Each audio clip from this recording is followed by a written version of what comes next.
Assalamualaikum warahmatullahi wabarakatuh. Alhamdulillahilladzi an'ama 'alaina bi anwa'in ni'am. Ajalluha wa asasuha ni'matul iman wal islam.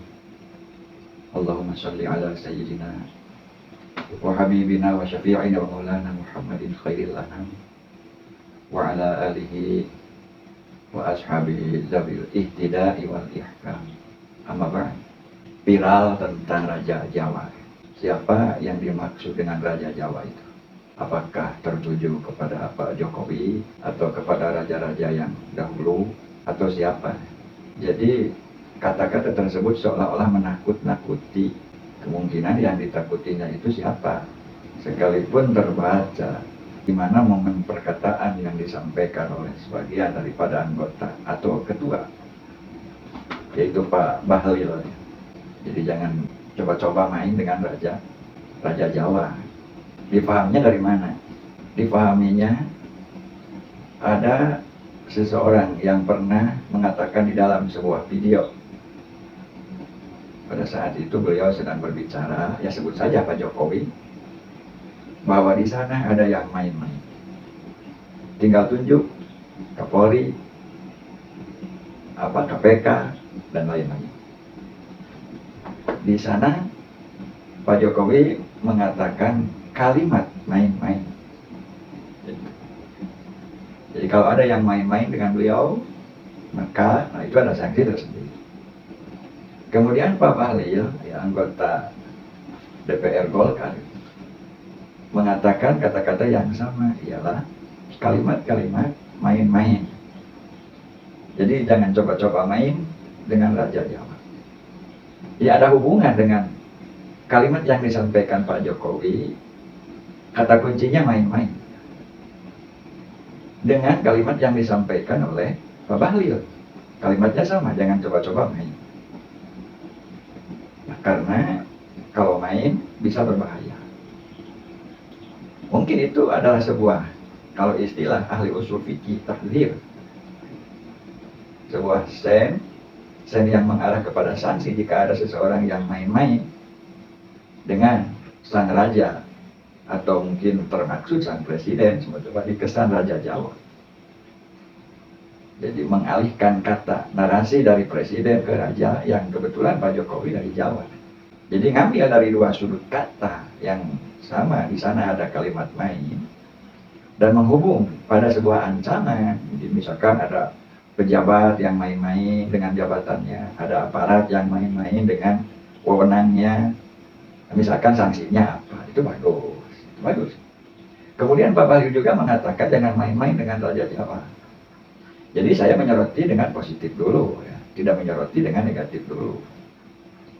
Sekalipun kemana arahan kalimat tersebut, apakah termaksud ke oposisi main-main itu, atau termaksud kepada oknum, ya, oknum pejabat yang nakal main-main dengan jabatannya, ya koruptor itu, penjahat-penjahat lainnya yang merusak negara, ya, merusak aset negara, mencoba ingin merubah asas-asas negara, aturan-aturan negara yang sudah ditetapkan dan konstitusional, itu bagus.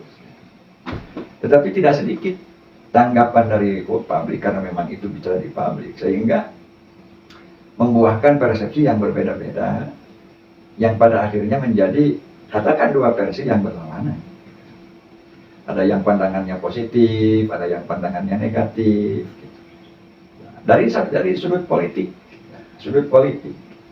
itu tentu dari sudut politik pun menakut-nakuti orang jahat, gitu kan?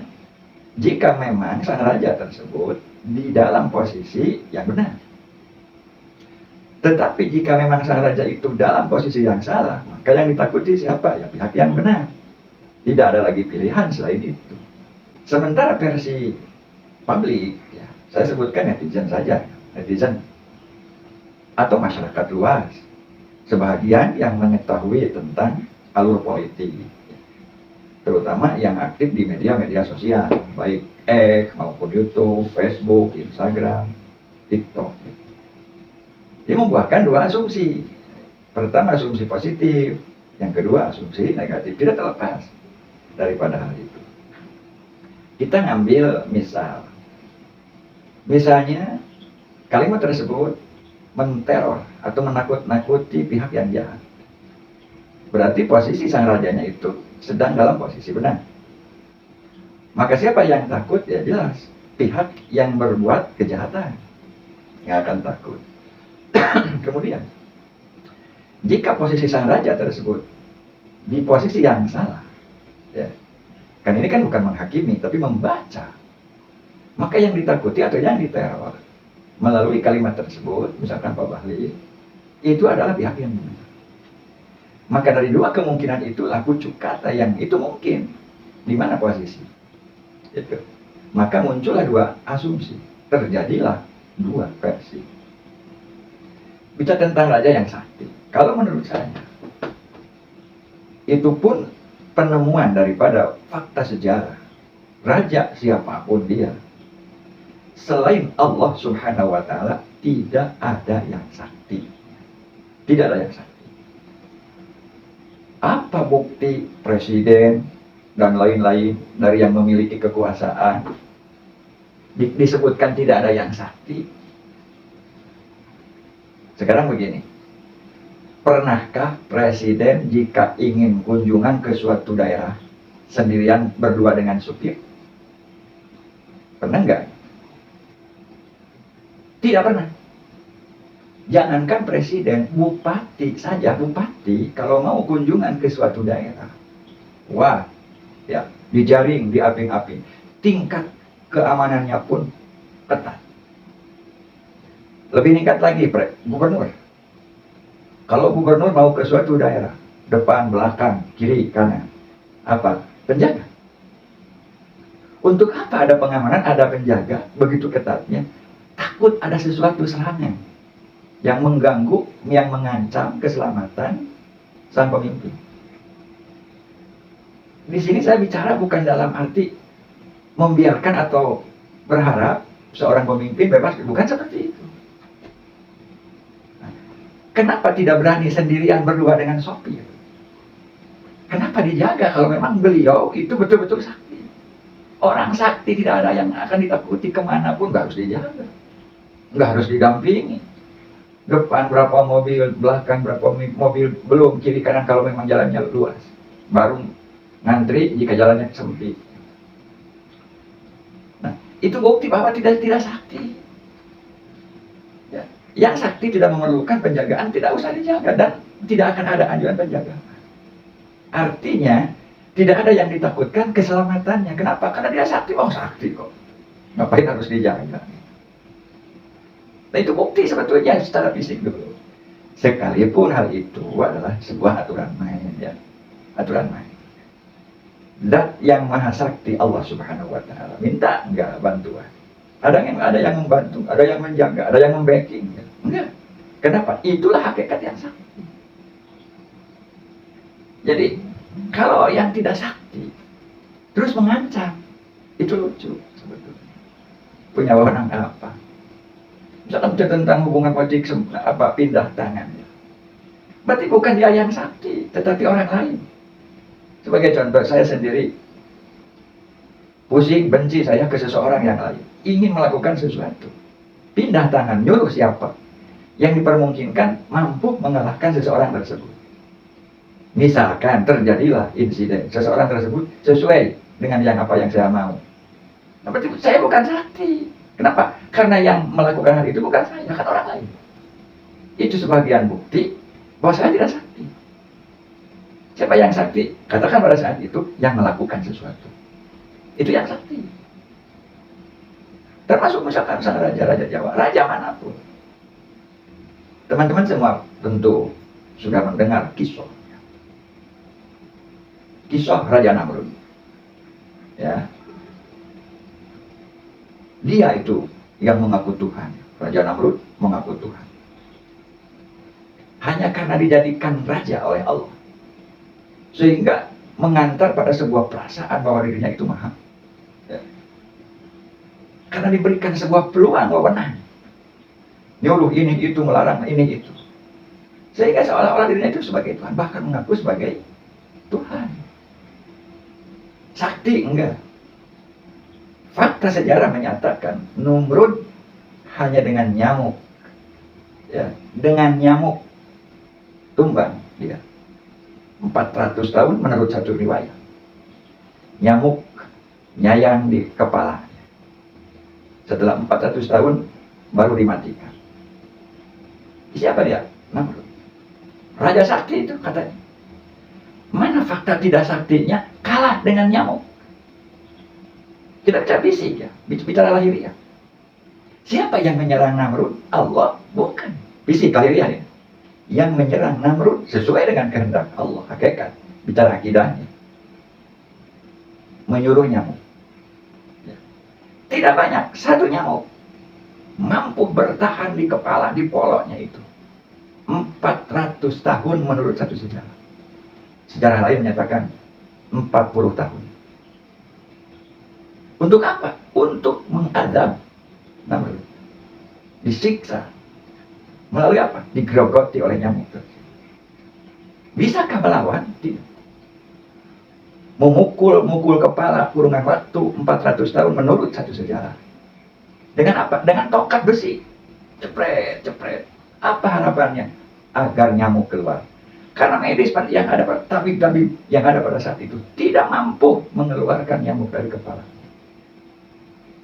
Mungkin pada saat itu mungkin belum ada operasi ya. Operasi ya video ya, operasi. Kalah. Kalau studi banding Raja Namrud dengan yang sekarang, apa raja yang sekarang? Kalau legenda Firaun, ya. Sakti tidak.